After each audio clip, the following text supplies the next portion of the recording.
Memento here for you, Hayden. I just did that this morning.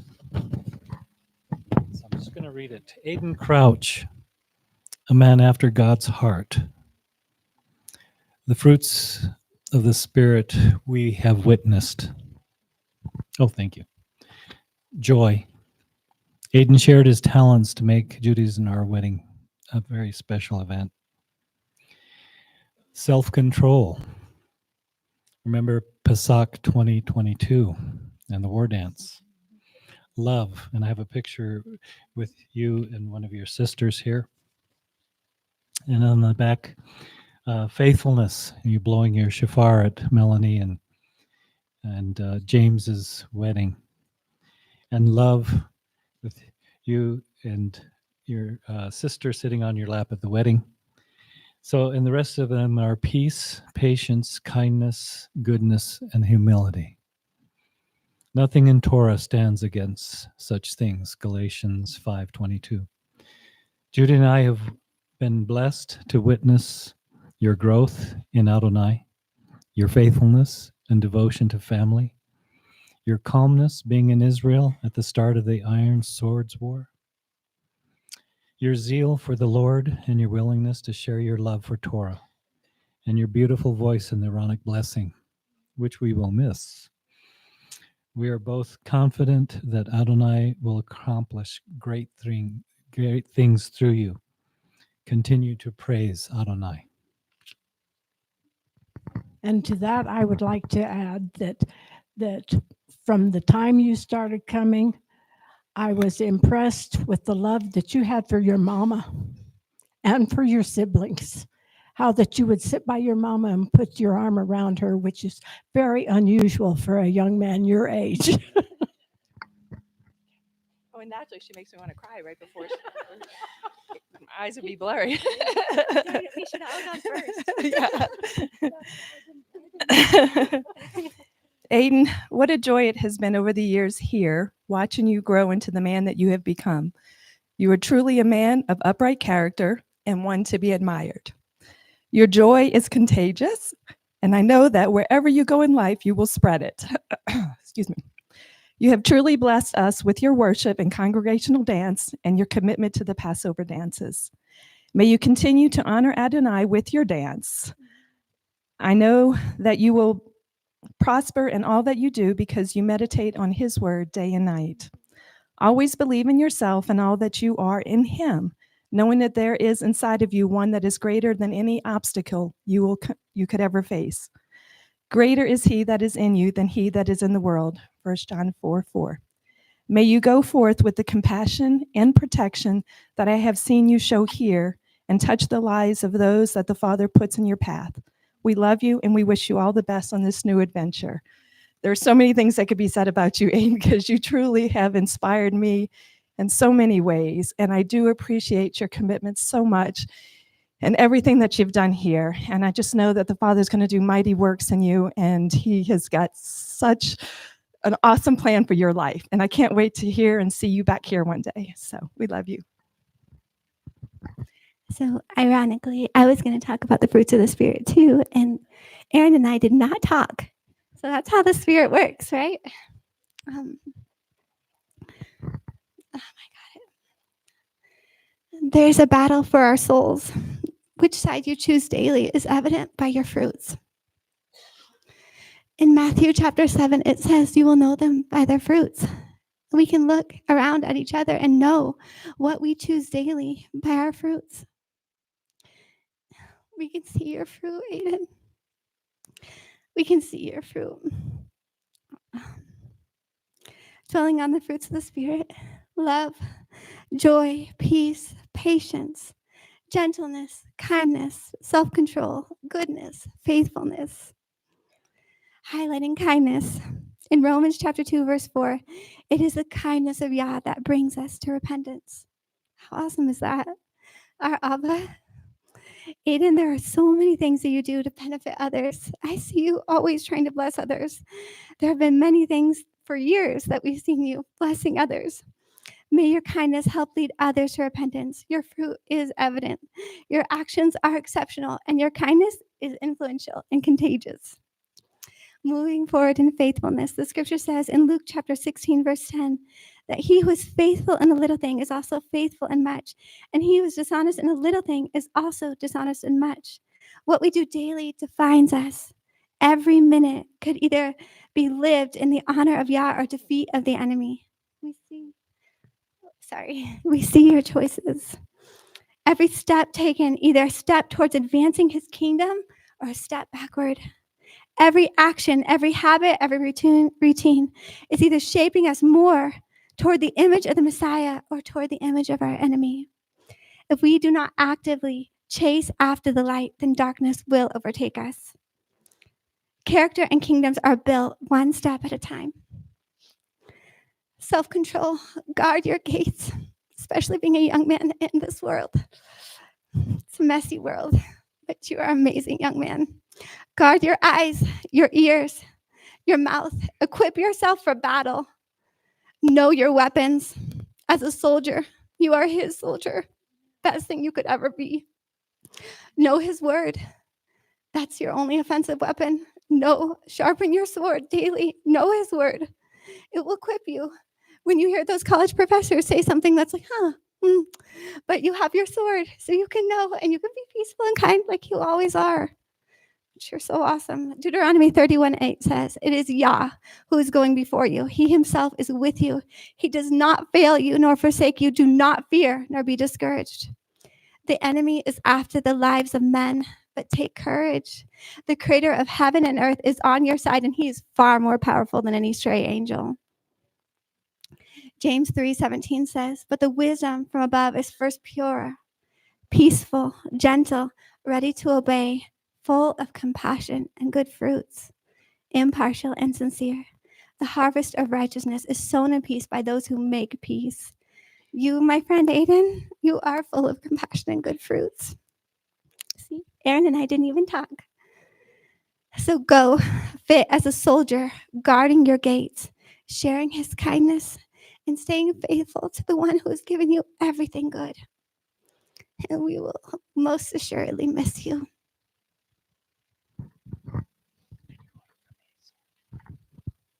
Thank you. Well, Aiden, college is tricky.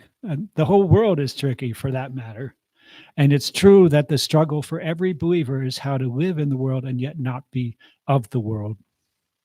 I want to share 6 points that Susanna wrote to her son, John, who became a bright spark for the gospel when he went to college at Oxford, I think it was. She wrote this letter to her son, John, 299 years ago when he was headed off to college. Whatever weakens your reason, impairs the tenderness of your conscience, obscures your sense of the Lord, takes off your relish for spiritual things, whatever increases the authority of the body over the mind, that thing is sin for you, however innocent it may seem in itself. College is a place, as you know, and we all know, where wickedness is often compressed and temptations are much more accessible. One speaker we heard at a homeschool convention aptly referred to college as a trip through Babylon. If the academics don't pull a student down, the dorm life often will. Being at college can make you feel like you're swimming against a tsunami of worldliness. Thankfully, there is a way for a believer to survive tsunamis, and that is to walk on top of them. How? There is a helper in the universe who triumphantly walked on water. A believer can have victory when he puts his hand firmly in the hand of Yeshua, who is no stranger to navigating tricky waters and who has offered a finished work on your behalf, Aiden, of atonement through his blood. Aiden, here are 3 practical suggestions for navigating the tempting waters of college so that you can emerge with the good technical information gained out of the institution, growing your architectural skills, while at the same time avoiding the allure of the harmful influences on your personal life while you're there. Page. This is in large print. Don't worry, it's not going to go forever. If Netanyahu could turn a page every 10 seconds when he was reading his speech to Congress, I thought I could too. First one, continuously recall your soul to an eternal perspective through, as Joanne just said, daily reading of his word. In the Psalm words of Psalm 119:11, hide his word in your heart that you may not sin against him. Fit in some daily Bible reading, even if it's only for 10 minutes. Be intentional about how you will arrange for that time and place, sometime and somewhere, perhaps by scheduling it in between any two classes so that it is part of your fixed routine. If you casually think that you'll do it in the morning or last thing at night, chances are your Bible reading will never happen. Many have tried that and have failed. And the enemy of our souls, Satan, will see to it that you are too socially exhausted or distracted at those times to fit it in. A year can go by without a student of faith cracking the good book at all. So schedule it, maybe between classes and maybe in some hidden empty classroom or library room somewhere. 2, hunt for a messianic fellowship, a strong group of believers. And if you can't find one, you can always create one. Start up a simple Bible study with several persons. Many young persons of faith have suffered their worst temptations while residing and attending a college, even a supposedly Christian institution. The experience can sap the strongest believer of spiritual vitality. It's exciting, but it's threatening to be so far away from what was stabilizing and familiar. And it's difficult when you're always seeming to be on the other side of everyone else as regards matters of personal holiness. It's especially tough because we all need friendships. And Aidan, you're a person who loves friendships. And I don't think you ever think a negative thought about anyone. And you need people around you. But when everyone seems to be morally looser than you are, which is typical on most college campuses these days, it's tough. And a fellowship can be a great help in that situation. And then third, turn up your aggression for God's kingdom while you're there at the Institute. Purpose to live on the offensive instead of only playing defense. Take ground spiritually instead of losing ground through your time there. This is possible in college.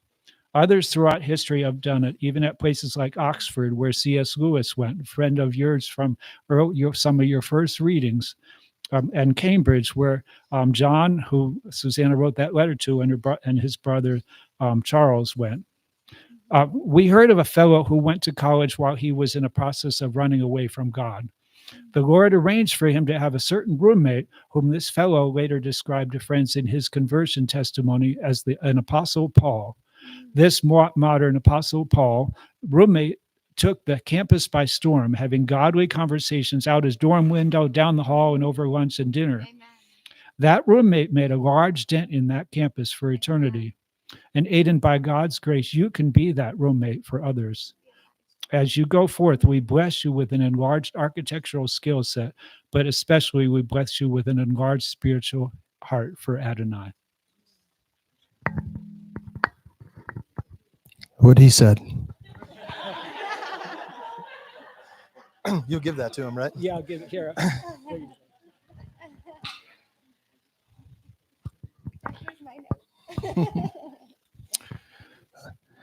It was really neat to have your mom read that verse. It was a second witness to me on the things I've been chewing on, what I might say to you. And there's 2 observations and 2 encouragements that I wish to give to you. The first observation is your steadfastness. You're always here when you're in town and you're available to come, and you're very consistent. You uphold this fellowship. You serve Adonai in that way, and you should be honored for that steadfastness that you have. It shows, it's percolating up in the way that you serve your mom, your sisters, this kahal, and Adonai, most importantly. That's who you're serving.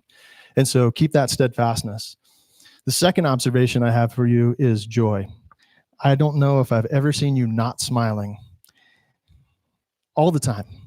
You just have this joy, and it rubs off. And I want you to make sure that you can keep that. And, where does that joy come from? It comes from Adonai. That well of living water, we know who is the living water, right? And so above all else, guard your heart, for it is the wellspring of life. That heart that Adonai has planted in you, not the one that is of flesh, but the one is of his ruach and of his word. Guard that. What he said, college can be trying. And then two encouragements. Have discernment, because there will be those who would seek to come against you because they do not appreciate your joy. And so guard yourself. Have discernment in terms of your associations. Like what Mr. Ellison said, if you can't find a fellowship, start one. But close the gates. Guard yourself, man, for real. And the final encouragement is, again, second witness with Dean. How can a young man keep himself pure? By seeking and reading daily into the word. I encourage you to exhort yourself, give yourself to the doctrine, to the reading of it daily. And if you do that, there will be that streams of living water will continue to flow out of you. You're not to be given that to other people. You got to keep it up and let it overflow out of you. And what is that? That's again the fruit of the Spirit. That is that living water. And where does it come from? From the daily giving of yourself to the doctrine. So stay steadfast. Keep that joy. Don't let other people bring you down. Have discernment. And how can you keep yourself pure? How can a young man keep his way pure? Okay. Yes. I only had the privilege of having Aiden in my class a couple of times, but man, what a smart guy. Sometimes I question, why am I teaching right now and not Aiden? And because he's just a wealth of information. The guy knows a lot and is well beyond his years. I'm sure any of you that have met him can see that. What I've always thought was cooler than that was even with his wealth of knowledge, he remained humble and kind. It seems to be a pattern with what everyone has been saying so far. I wrote this before that happened, so it is a pattern. Always to everyone, humble and kind. He always greets you with a smile, and he was always one of the guys doing dishes on several Shabbats. He just jumped right in there and did them. What is exciting for you, Aiden, is you have this foundation, this incredibly strong foundation that you can take with you to Chicago. Remember that foundation, your family, your synagogue. You have so much love here to lean on, and beyond that, the strength of God behind you. Remember that you're an awesome human, and we thank you for being that amazing son of God as you head out into the world. You're representing all of us when you go there as a new person in Chicago.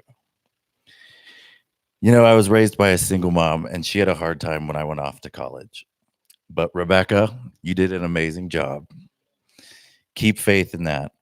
And Aiden, I know you know this, but don't forget to thank your mama. And call her and take her calls because she earned the stories and the updates. You have the foundation, so hang on to your walk with Yeshua and go be a light in the world. Study hard, remember your roots, and have so much fun because it's a lot of fun. And I'll leave you with Jeremiah 29:11. For I know the plans I have for you, declares the Lord, plans to prosper you and not to harm you, plans to give you hope and a future.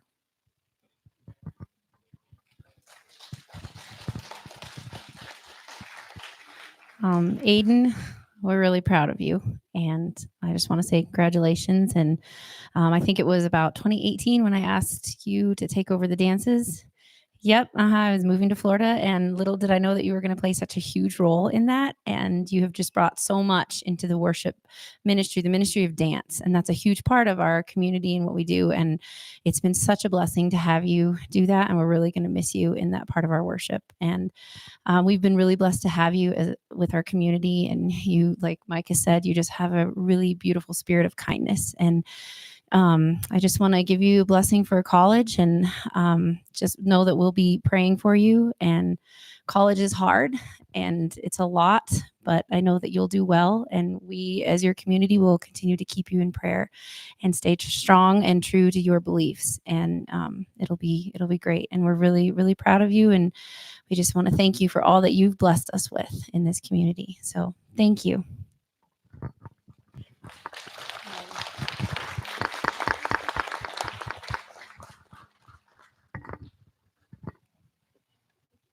Yeah, buddy.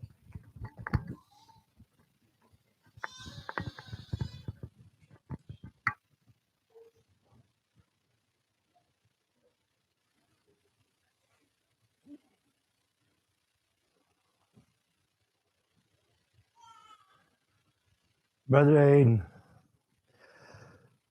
Brother Daryl couldn't be here today. He's doing his recertification up in the hot canyon. It's a cold canyon in the winter. But I wanted to read what he left us a word for you. Dear Aiden, I deeply regret that I cannot be there with you on the Shabbat before you leave, before your next journey in life. You have made many journeys yet to come. I pray hopefully you'll have many joyful homecomings. I will sorely miss your presence at Shimbi and on Shabbat. It was truly a blessing to be witness to your growth at Shimbi, your persistence and consistent dedication to walking in the Torah, serving Adonai, Yeshua, serving your family, and serving the people of your congregation from the Bema is sadly quite rare among your age group, which makes it all the more intensely appreciated. Abba has used you as an inspiration to many. It takes courage and sacrifice to live out your faith in this world. It will get more difficult to do so. Yet Psalms 121:3 says, He will not allow your foot to be moved. He who keeps you will not slumber. We have to have this same mindset back to Him, and you have. Had I needed to be convinced further, your calm and interpret demeanor that you display when you were on birthright in Israel, when October 7th war with Hamas broke out, solidified forever in my mind that you are the genuine article. Adonai tested you at such a young age, not to mention you were just a few miles from Nablus, the Samaritan hotbed of terrorist activity. We were all praying for you. But there was no panic or fear in you, just faith. The kind of faith that fear flees from. Never let it escape you that Abba spared you in that situation for a reason. I pray that you enter this next journey and all journeys to come in your life with that same fearlessness that I witnessed in you on October 2023.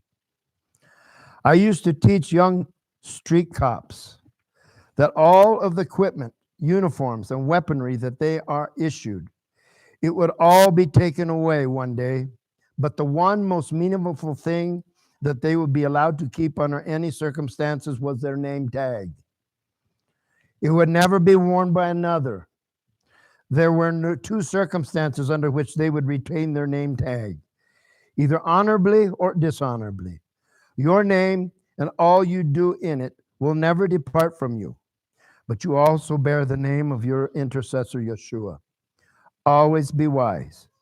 I will do my best to squeak, sputter, and blurt out the Aaronic blessing over our congregation at the conclusion of each Shabbat to come. I have to inject here. Brother Daryl always said, is Aiden here today?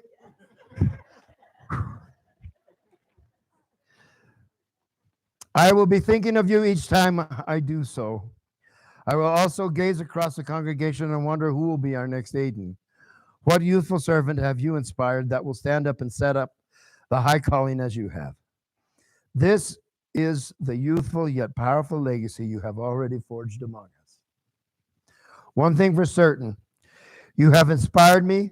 I will always be ready, a ready witness for you. You will be in my prayers. And I will not say I will be proud of you because pride serves the flesh. But I will always have admiration for all wisdom that God has and will continue to entrust and bestow on you. Proverbs 13:10, by pride comes nothing but strife, but with the well-advised is wisdom.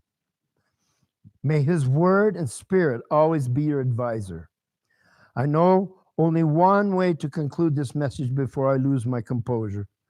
Number 6:24-26. The Lord bless you and keep you. May the Lord make his face shine upon you and be gracious to you. The Lord lift up his countenance upon you and give you peace. Darrell Robertson, Assistant Rabbi Shimbi. And we will pray for his return safely. I have a few words for you. First of all, a big mazel tov for getting into AIT. That's huge. And all of us here are so proud of you. Thinking of Aiden, a few adjectives come to mind. Integrity. The quality of being honest and having strong moral principles. Proverbs 10:9, whoever walks in integrity walks securely, but he who makes his ways crooked will be found out. Proverbs 11:3, the integrity of the upright guides them, but the crookedness of the treacherous one destroys them. Loyalty implies a faithfulness that is steadfast in the face of any temptation to renounce, desert, or betray. Ruth 1:16-17 is a good example. But Ruth said, do not urge me to leave you or to return from you, following you. For where you will go, I will go. And where you lodge, I will lodge. Your people shall be my people, and your God my God. Where you die, I will die, and there I will be buried. May the Lord do so to me, and more also, if anything but death parts me from you. Gratefulness. Warm and deep appreciation for kindness, gratitude, and thankfulness. Psalms 104-5. Enter his gates with thanksgiving and his court with praise. Give thanks to him and praise his name. For the Lord is good and his love endures forever. His faithfulness continues through all generations. We want to sincerely thank you for your commitment to Shimby all these years. Often people don't realize, but congregational dance is a form of worship, and it takes skill, integrity, loyalty, and gratefulness to bring any form of worship before Adonai. I also want to tell you how impressed I was for your desire to go and dwell in your inheritance in the land. That too showed integrity, loyalty, and gratefulness. The love we show for Israel is never ending, and we must endure to the end with our brothers and sisters in the land. May God show his favor upon you. I want to end this with one more word. Years ago, when Sophie and I went to Minnesota State University and we spoke, it's a big university. They said at the time they had 55,000 students. They also warned us, we spoke at the 705 house for the Christian group there, and it was a smart thing they had set up for the believers, the young kids. They told me there at that campus they had 2 full-time Al-Qaeda recruiters. So you're going to a university, and we all know how they shift and change sometimes, but it can be a great thing for you if you keep your focus. Always keep your focus and be wary of focus breakers. They're everywhere. And learn to recognize it, learn to stay away from it, divert from it. Keep your focus. It's very important. Thank you for all your loyalty to the synagogue. All these years you have been coming. Thank you. We appreciate you, and we're going to miss you. We're really going to miss you. You're a good man. Thank you. We love you, Aiden. And we'll be praying every day. Rebecca, you did a good job. Good mom. Thank you.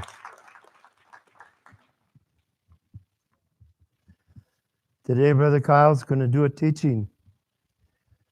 Appreciate it, Kyle. Thank you for all your work.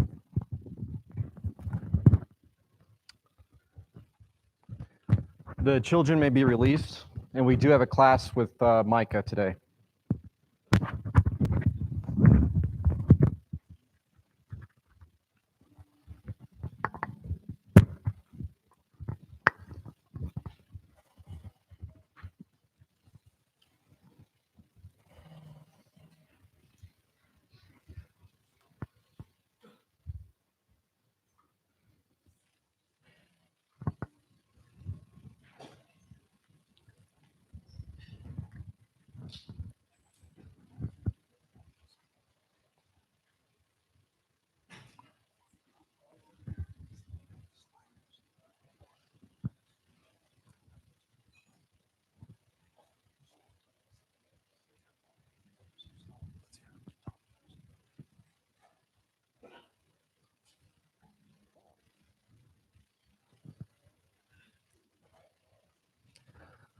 Thank you, Jay, for the privilege to speak up here.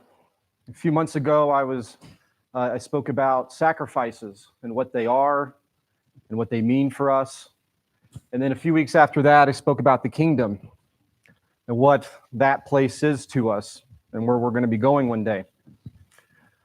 So today I'd like to take both of those teachings, kind of wrap them together, and add on a little extra spice here. So the topic today is the law of Yahweh eternal? Can you all hear me okay through the mics? Is the law of Yahweh eternal? Now, many of us would probably answer this question with a very quick and resounding yes. But our brothers in the faith, in the Christian faith, say that this is not the case, that it's not eternal, that it's been stopped and it's been done away with. In Rabbinic Judaism, they often teach that the law was given at Mount Sinai and did not pre-exist. So we're going to take a look at a few of these things. So is the law of Yahweh eternal? I believe that it is. I believe it's eternal. And I've been in this walk since I was about 14 years old. It's about 17-ish years ago. And I've had the privilege to talk at Bible studies at University of Florida and the University of South Florida. And it's funny, perhaps it's my age group or maybe others have this question is, okay, you believe the law is eternal and you believe that all the commandments are valid, right? So what about the sacrifices? Are those still valid? It's interesting. So, again, I believe that the commandments are forever and that they're eternal. So Deuteronomy 7:9. Thank you, Paul. Know therefore that the Lord your God, he is God, the faithful God, who keeps his covenant and his faithfulness to 1,000 generations for those who love him and keep his commandments. 1,000 generations is what these commandments are for. It could be argued that, well, then that's a definite timeline, so that ends. But I believe that this 1,000 generations is just simply saying it's a really long time. Psalms 111, 7 through 8. The works of his hands are truth and justice. All his precepts are trustworthy. They are upheld forever and ever. They are performed in truth and uprightness. So his precepts are forever. They're upheld forever and ever. I actually, when I was in college getting my AA degree, there was this little banner up on one of the walls where you could go and email this guy and ask him questions. Well, it was actually a Church of Christ guy. And I went and sat with him, and we had a back and forth for actually a course of 3 days. He defined this as, well, forever and ever in this context means until Jesus comes. And in Moses, when Moses said forever and ever, that meant until when Moses died. So, again, I think that this means forever and ever. Psalms 112, 1 through 3. Praise the Lord. Blessed is a person who fears the Lord, who greatly delights in his commandments. His descendants will be mighty on the earth. The generation of the upright will be blessed. Wealth and riches are in his house, and his righteousness endures forever. His righteousness endures forever. And we've got plenty of verses that tell us that his righteousness is his commandments. There's already 40 verses in this presentation. I knocked it down from 50 for the sake of Paul's readings, but there's many more that could have been included here. Psalms 119, 144. Your testimonies are righteous forever. Give me understanding that I may live. Forever. Psalms 119, 151 through 152. You are near, Lord, and all your commandments are truth. From long ago I have known from your testimonies that you have founded them forever. Your commandments. So we heard precepts, testimonies, and now commandments that have been founded forever. Psalms 119, 160. The sum of your word is truth, and every one of your righteous judgments is everlasting. And your judgments are everlasting. So is this just some of his commands, or is this all of his commands? Malachi 3:6. For I, the Lord, do not change. Therefore you, the sons of Yaakov, have not come to an end. So he doesn't sometimes change. He never changes.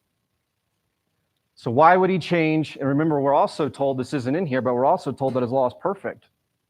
And that was one of the things that I asked the Church of Christ guy that I was having the debate with is why would God change something that is perfect? And the answer is to replace it with something that's even more perfect, which doesn't make sense in English. So again, this is kind of the crux of my argument, though. I think we would all agree that there's portions of this that are eternal, but I'm making a unique argument here. I'm saying that the law is eternal both directions. I'm saying that the law is eternal since the beginning, the very beginning, not since Exodus 20, which is when the commandments were given on Mount Sinai. I'm saying it's the whole time is the same set of commandments. So I want to give examples of this now. So again, I just said Exodus 20 was when the commandments were given at Mount Sinai. I'm claiming that the patriarchs knew the commandments all along. Noah knew the law in Genesis 7:1-2. Then the Lord said to Noah, enter the ark, you and all your household, for you alone I have seen to be righteous before me in this generation. You shall take with you 7 pairs of every clean animal, a male and his female, and 2 of the animals that are not clean, a male and his female. Clean and unclean animals. How did he know? How did he know what was clean and unclean? Somebody told him, and it wasn't Moses. Moses wasn't born yet. Genesis 8:20-21. Then Noah built an altar to the Lord, and took some of every kind of clean animal and some of every clean burn, and offered burnt offerings on the altar. The Lord smelled the soothing aroma, and the Lord said to himself, I will never again curse the ground on account of man, for the intent of man's heart is evil from his youth, and I will never again destroy every living thing as I have done. Offered burnt offerings on the altar. How did he know how to do that? How did he know how to build an altar? And we'll go to the next verse, Jubilee 6. Jubilee 6 is scriptures that are found in the Dead Sea Scrolls. This is older than the oldest copies of the book of Genesis that we have today. In fact, I shouldn't say it's older. They're the same age. The oldest copy of the book of Genesis that we have, Book of Jubilees, was in the same scroll, round in the same scroll canister in the Dead Sea Scrolls, cave number 4. So I put a lot of validity in this book, but I'm not going to get into a discussion of books that aren't in our 66 today. But I do want to point out that the book of Jubilee says that this event, that this offering that occurred in Genesis, this happened on Shavuot. Noah was keeping the feast days. And part of the slides that I took out that I'll just bring up real quick, Cain and Abel, they brought offerings. How did they know? How did they know to bring offerings? And why was Abel's accepted and Cain's wasn't? Cain just brought grain. Not new grain, which was the rule. He just brought some grain. Abel brought his choicest of his animals, which is what you do on Shavuot. That's the type of offering you bring. And so it's my opinion, Cain and Abel kept Shavuot. Noah kept Shavuot. Let's talk about Abraham. I believe that Abraham knew the law. Genesis 15:8-11. But he said, Lord God, how may I know that I will possess it? So he said to him, bring me a 3-year-old heifer, a 3-year-old female goat, a 3-year-old ram, a turtle dove, and a young pigeon. Then he brought all these to him and cut them in 2 and laid each half opposite the other. But he did not cut the birds. And birds of prey came down upon the carcasses, and Abram drove them away. Again, I ask, how did he know how to do this? This is very specific. He cut the livestock in half and laid them up on the altar, which, just a reminder from the previous discussions that I've had, that altar was a way of cooking food. We're going to get to that in a minute as a reminder. But he laid them in half. The birds he didn't. Why is that? Leviticus 1:10-13. But if his offering is from the flock, either from the sheep or from the goats, as a burnt offering, he shall offer a male without defect. And he shall slaughter it on the side of the altar northward before the Lord. And Aaron's sons, the priests, shall sprinkle its blood around on the altar. He shall then cut it into its pieces with its head and its suet. And the priest shall arrange them on the wood which is on the fire that is on the altar. The entrails, however, and the legs he shall wash with water. And the priest shall offer all of it, and offer it up in smoke on the altar. It is a burnt offering, an offering made by fire, of a soothing aroma to the Lord. So a few things here. If you do not recall or did not see the teaching that I gave on the sacrifices, we're going to get to that. But Please don't take this disrespectfully when I say this. Let's take out that word altar and switch it out for grill, if you would. It's literally where they cook the meat. And we're gonna get into that. And in addition, what we're being taught here, so they're arranging the pieces on the wood, and now we're going to talk about the this is the commandment for a burnt offering. That is what this is. This Leviticus chapter 1 is the whole chapter is about burnt offerings. This is how you do a burnt offering, and this is exactly what Abraham did. Here, let's continue reading, Paul. But if his offering to the Lord is a burnt offering of birds, then he shall bring his offering from the turtle doves or from young doves. The priest shall bring it to the altar and pinch off its head and offer it up in smoke on the altar. And its blood is to be drained out on the side of the altar. He shall also remove its crop with its feathers and throw it beside the altar eastward to the place of the fatty ashes. Then he shall tear it by its wings, but shall not sever it. And the priest shall offer it up in smoke on the altar, on the wood which is on the fire. It is a burnt offering, an offering by fire of a soothing aroma to the Lord. Leviticus chapter 1, again, is instructions for a burnt offering. Abraham in Genesis 15:10, what did he do? He cut them in two, placed them on opposite halves, but the birds he did not cut. That's exactly how you keep a burnt offering. That is what Genesis 15 is. Abraham's keeping a burnt offering. He's keeping the Torah. Before it was ever told to Moses and the Levites, Abraham and all the patriarchs are keeping the commandments of God. How did he know that? How did they know that? When were they taught that? Additional example is the instructions for priests is in Exodus 28 and Exodus 29. The law was given in Exodus 20. Here's an example of priests in Exodus 19. Paul, please. Also have the priests who approach the Lord consecrate themselves, or else the Lord will break out against them. And Moshe said to the Lord, the people cannot come up to Mount Sinai, for you warned us, saying, set boundaries around the mountain and consecrate it. Then the Lord said to him, go down and come up again, you and Aaron with you, but do not let the priests and the people break through to come up to the Lord, or he will break out against them. I'm illustrating this verse just to show that priests are referenced before any instructions about how to become a priest are even listed. The priests have been here the whole time. And it's my opinion that the priesthood, the high priest, has been passed down since Abraham.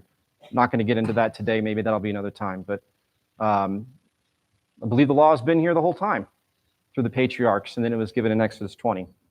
So let's talk about present day law keeping. And I'm going to answer that question about the sacrifices. We're going to step through this. Present day law keeping. I chose this picture because there was a lot of dispute in the days after Yeshua speaking about commandment keeping, things like that. We're all probably pretty familiar with Acts 15. But let's take a look at present day law keeping and what Paul said. Romans 3:31. Do we then nullify the law through faith? Far from it.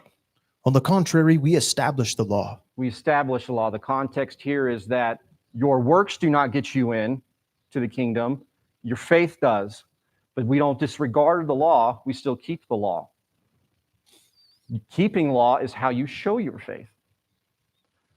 This picture here was, I took this screenshot off of a church that I used to attend. It's on their website. But I'm pointing this little arrow here for a reason to the front of this box. This thing's been here since before I was born. At this church is in Florida. It's a non-Pentecostal Church of God, and I gave my very first teaching here ever, and actually it was on the topic of why Christians should care about the Jewish people. And ever since that day, every speech I gave at that church was screened then after. But you got to start from somewhere. Anyway, the front of this box thing, in the front of it, it says, "This do in remembrance of me." Do what in remembrance of me? Well, the context at this church was communion. You do communion in remembrance of me.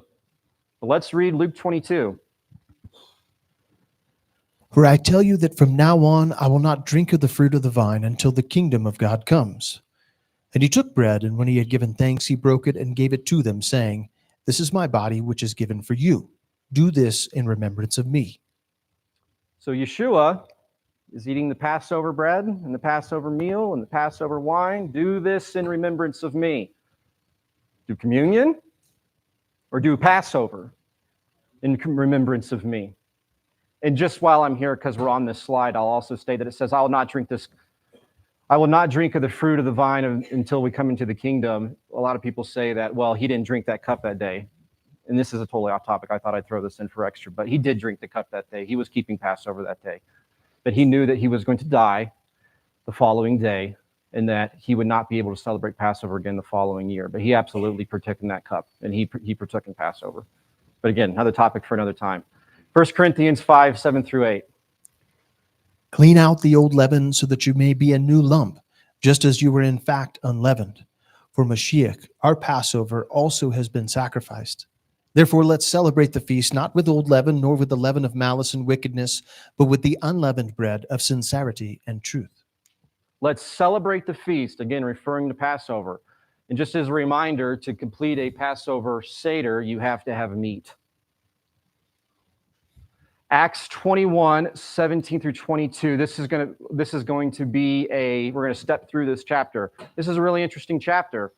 Paul is being challenged here by his peers. And we're going to see what happens. He's being accused. And we're going to see where this goes. Acts 21. After we arrived in Jerusalem, the brothers and sisters received us gladly.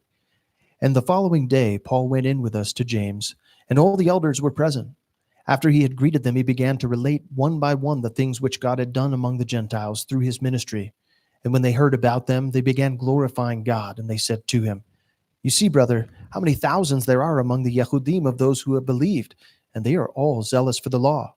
And they have been told about you that you were teaching all the Jews who were among the Gentiles to abandon Moshe, telling them not to circumcise their children nor to walk according to the customs. So what is to be done? They will certainly hear that you have come." So, this is Acts 21. This is post-Messiah. Messiah has already risen. Okay? So if those that claim that things ended there, let's look at this. Again, I just iterate enough. This is after Messiah. Paul is being accused of not keeping the Torah. He's being accused of throwing out the commandments. So, let's see the test that the disciples, Paul's brothers, sent his way. Acts 21. "Therefore do as we tell you. We have 4 men who have a vow upon themselves. Take them along and purify yourself together with them and pay their expenses so that they may shave their heads. And then everyone will know that there is nothing to what they have been told about you, but that you yourself also conform, keeping the law."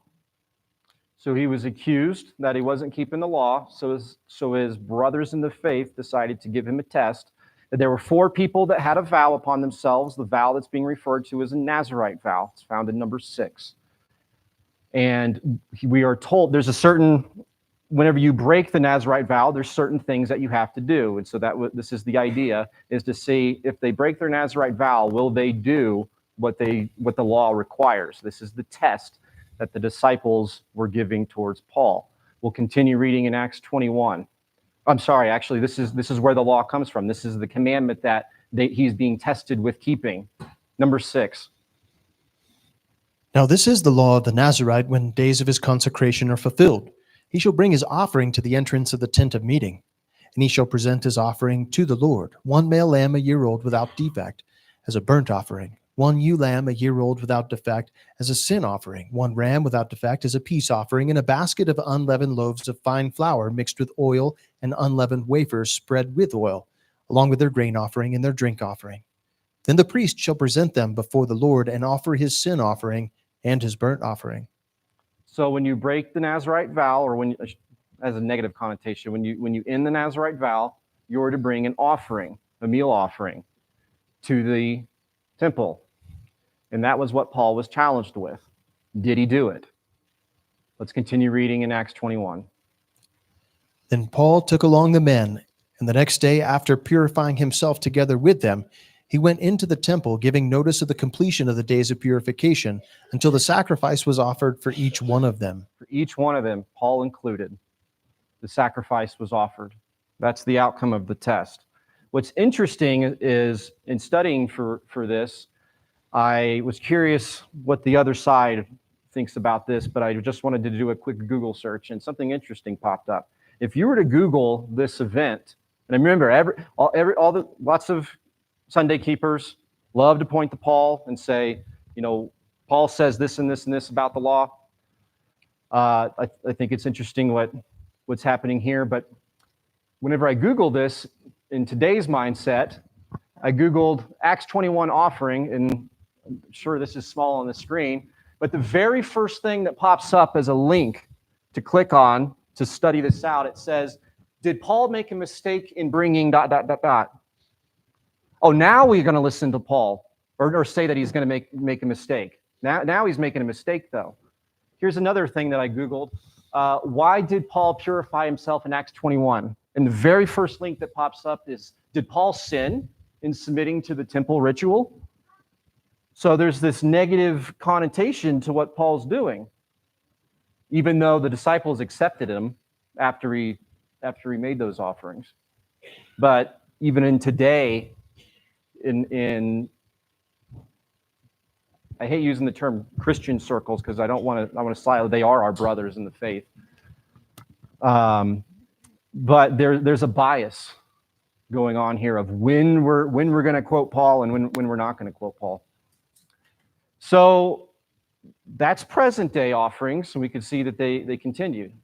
We don't have a temple right now, so it's not like we're going to go make offerings right now. There is no temple. We talked about that a few weeks ago. But let's talk about offerings in the future now.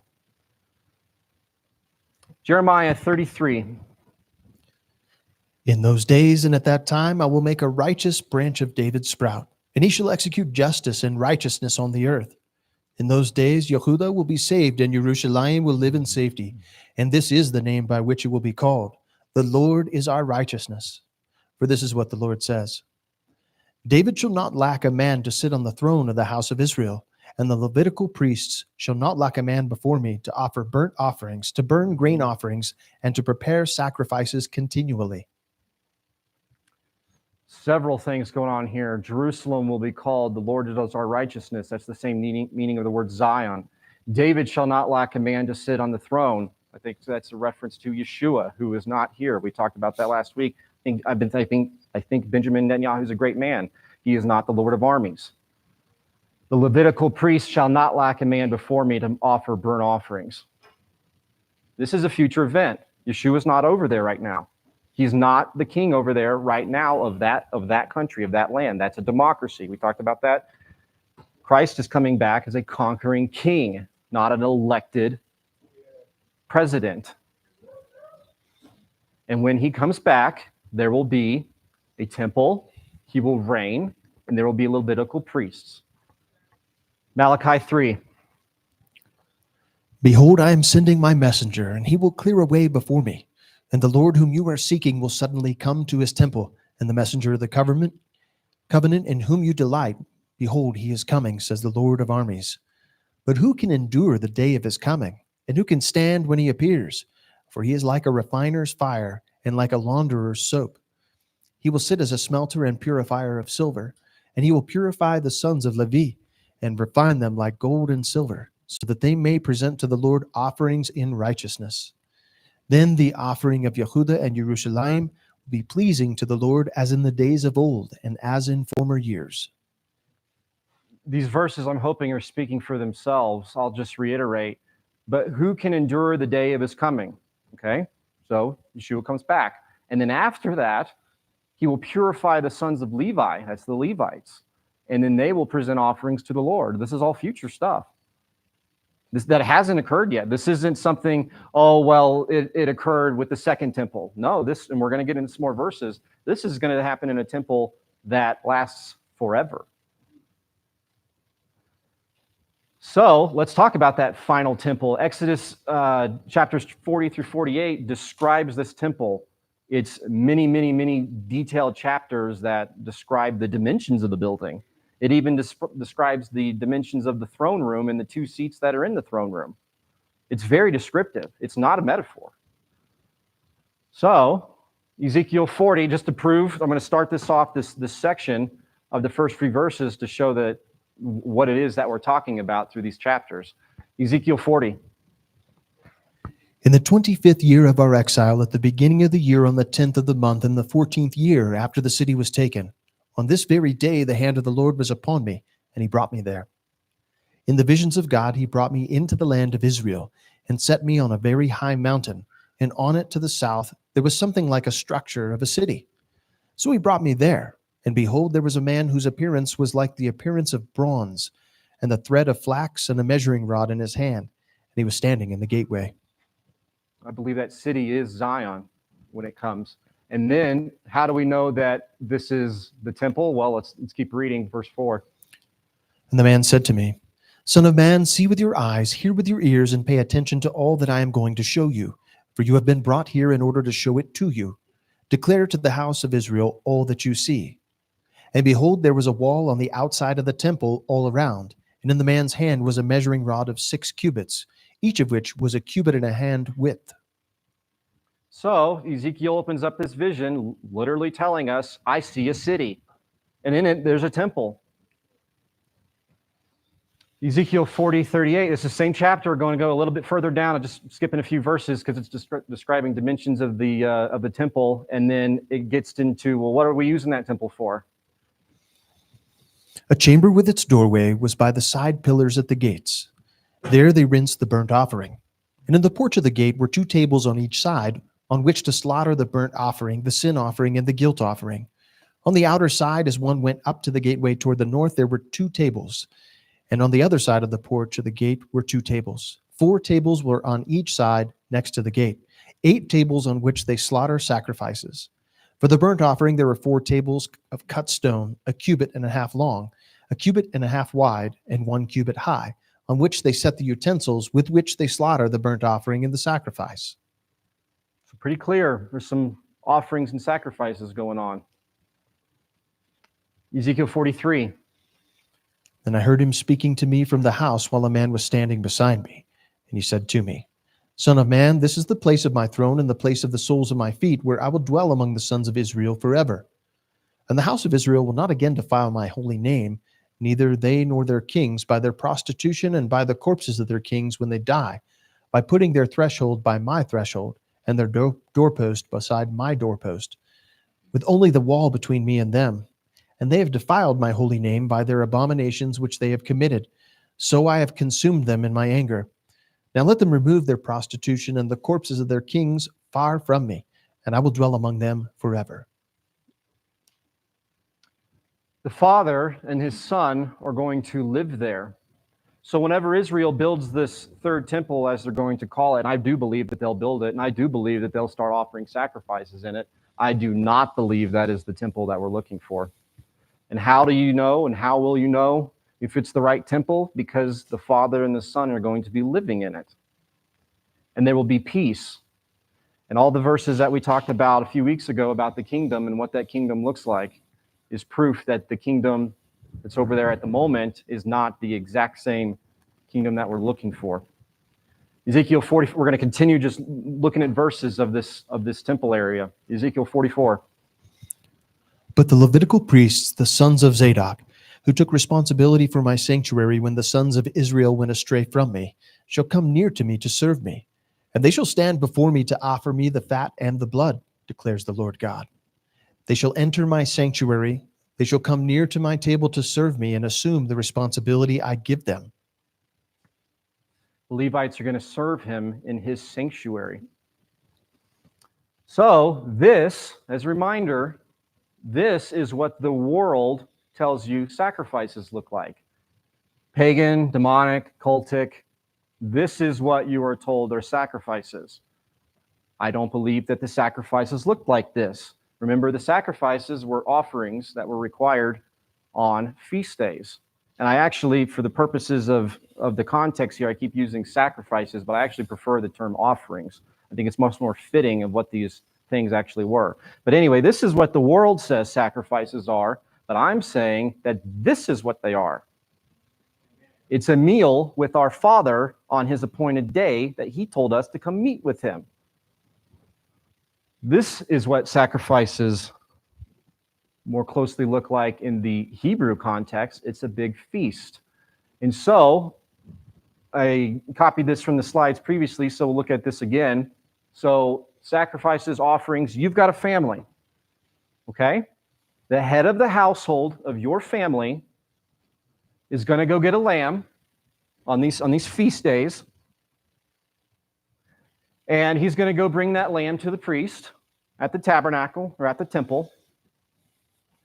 And what that priest is going to do is take that lamb and turn it into lamb chops.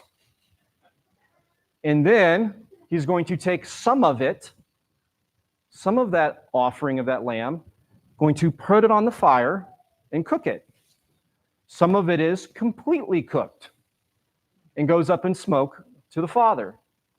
But the remainder of the meat is kept for the priest to feed his family. Remember, the Levites were not given an inheritance of land. You need land to have a farm to make food. The priests didn't have that, so they got to eat. This is how they got their food, is because the joint congregation brought the offerings. And so that's what I mean by the grill. The altar, I'm going to use them interchangeably. So, Leviticus 5. But if his means are insufficient for 2 turtle doves or 2 young doves, then for his offering for that which he has sinned, he shall bring the 10th of an ephah of fine flour as a sin offering. He shall not put oil on it or place incense on it, for it is a sin offering. He shall bring it to the priest, and the priest shall take his handful of it as a memorial portion and offer it up in smoke on the altar with the offerings of the Lord by fire. It is a sin offering. So the priest shall make atonement for him concerning his sin which he has committed from one of these, and it will be forgiven him. Then the rest shall become the priest's, like the grain offering. So this verse is describing everything I just said in those slides. Person brings their offering. The priest takes the memorial portion. He takes some of it. It gets burnt, goes up to God, goes up to the Father. The remainder stays with the priest. You're sharing a meal. The priests are your intercessor sharing a meal with the Father on your behalf. That's the point of the priest and the offerings. It's not about killing an animal. And this might be controversial. I do not believe that that animal had to pay for your sin. I think that's a twisting. It's a meal between the Father and his people.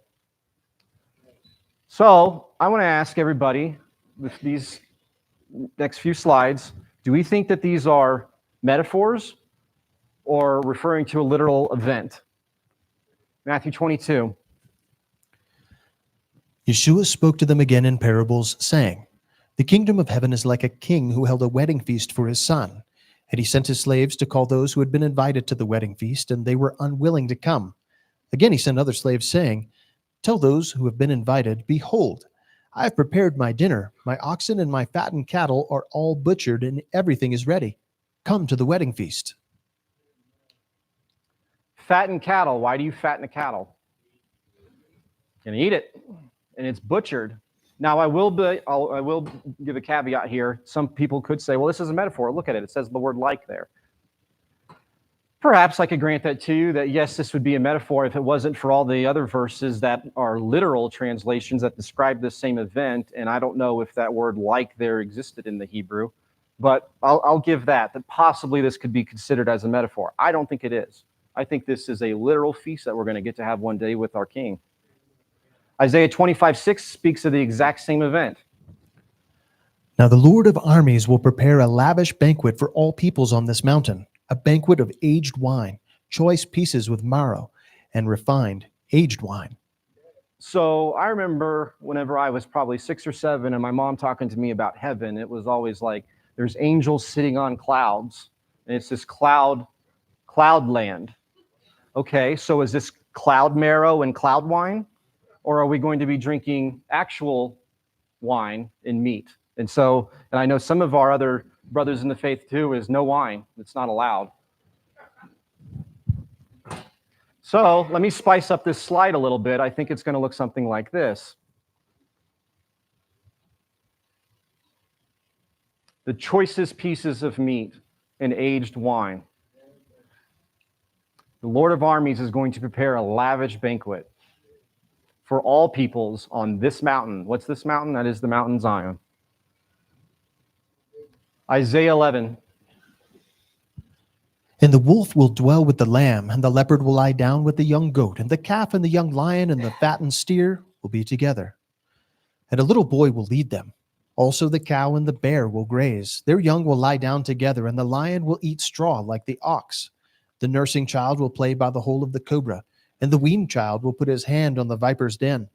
They will not hurt or destroy in all my holy mountain, for the earth will be full of the knowledge of the Lord, as the waters cover the sea. Then on that day the nations will resort to the root of Jesse, who will stand as a signal flag for the peoples, and his resting place will be glorious.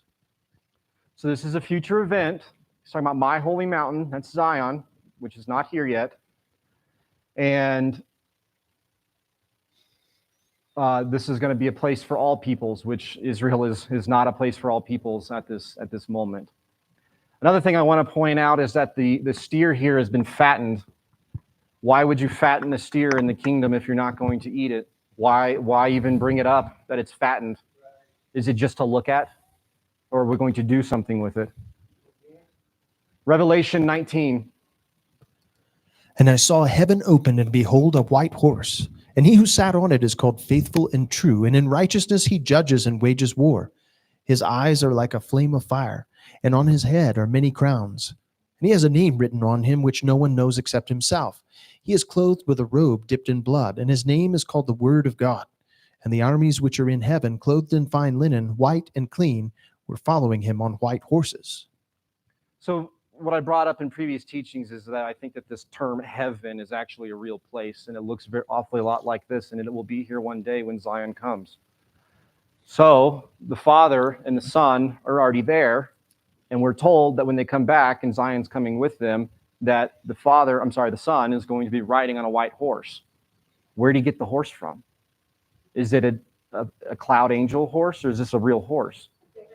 I think it's a real horse. I think he's coming back on a real horse. Ezekiel 47.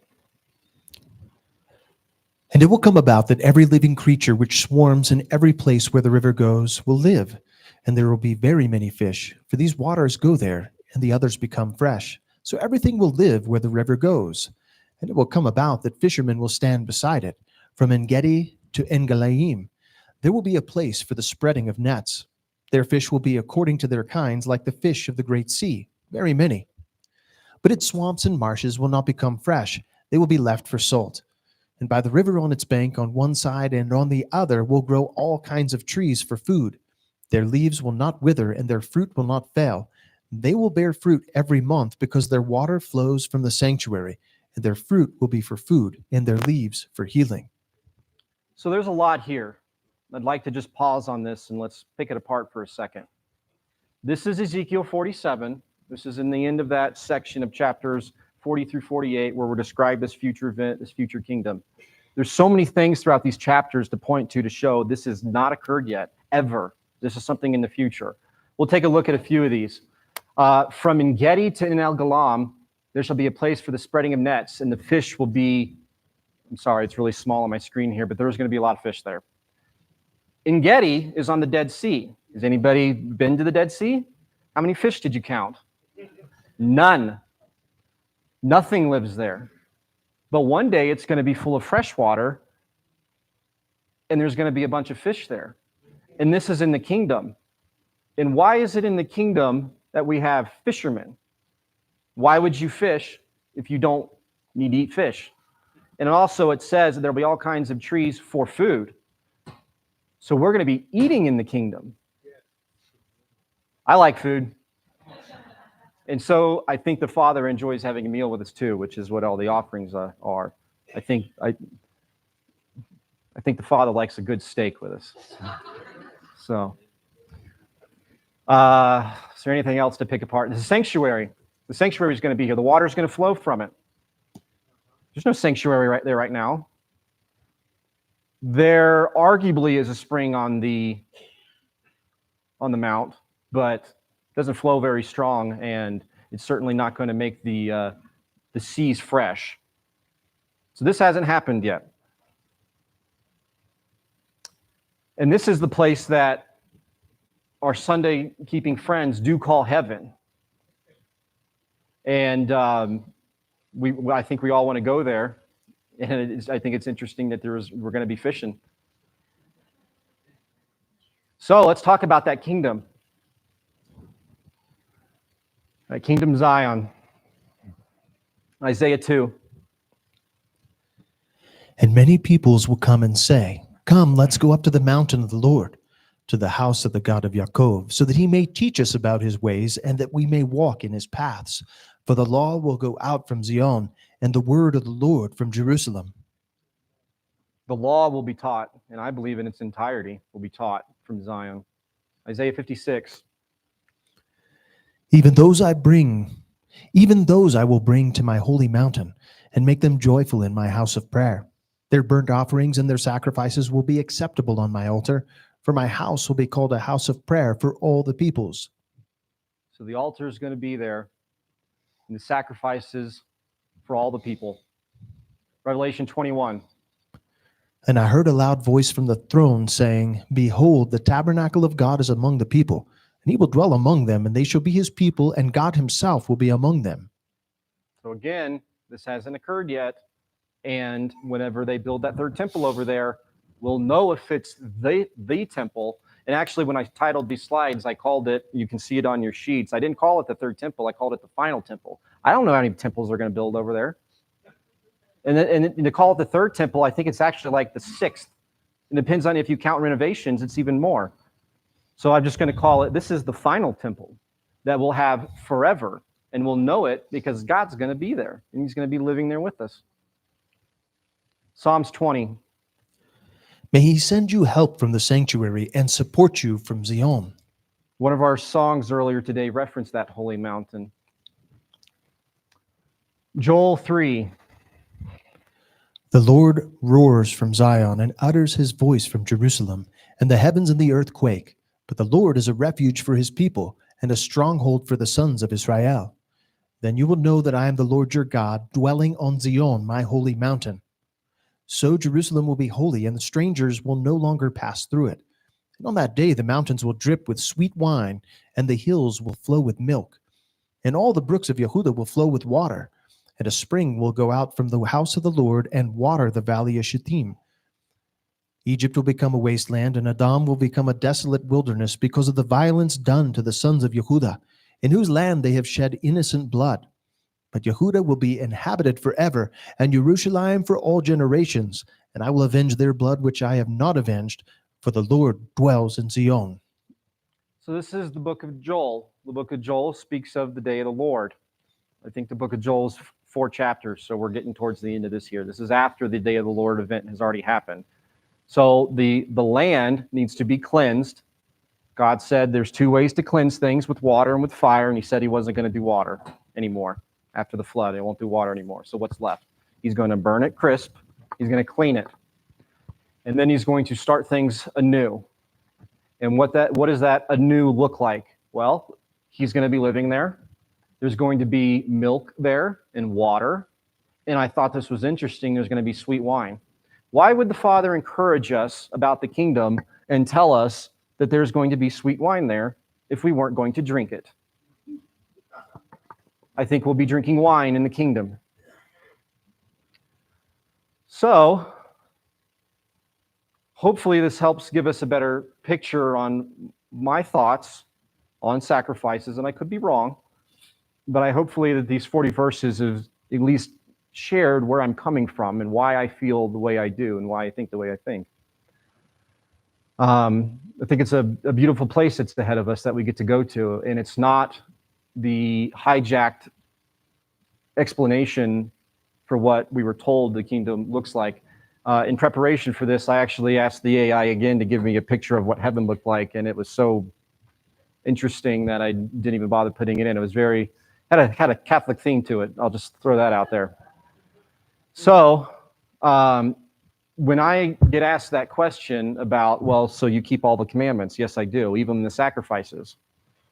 Well, I keep the commandments that I can. And we got to be careful with that phrase too. I'm going off script here, so forgive me. We got to be careful with that phrasing of, yes, I keep all the commandments. I'm gonna send a challenge. Did Yeshua keep all the commands? What about the ones that applied to women? He didn't keep those. What about the ones that applied to a Nazirite vow? Some people say Yeshua was a Nazirite. I don't think he was, but we keep the commands that we can. Can I keep the commands for offerings right now? No, there's no temple to keep those commands in. But there will be one day. And then will we keep those commands? Well, if you're living in the Father's house, I think so. And you're going to do things the Father's way, I think so. So I want to end with one final question that, if you all are agreeing with me in my understanding, for the past, this will be the fourth time that I've kind of gone down this track and trying to tie it in, there's a looming question then. And that is, so what does it mean that Yeshua is our high priest? And we'll come back to that one day.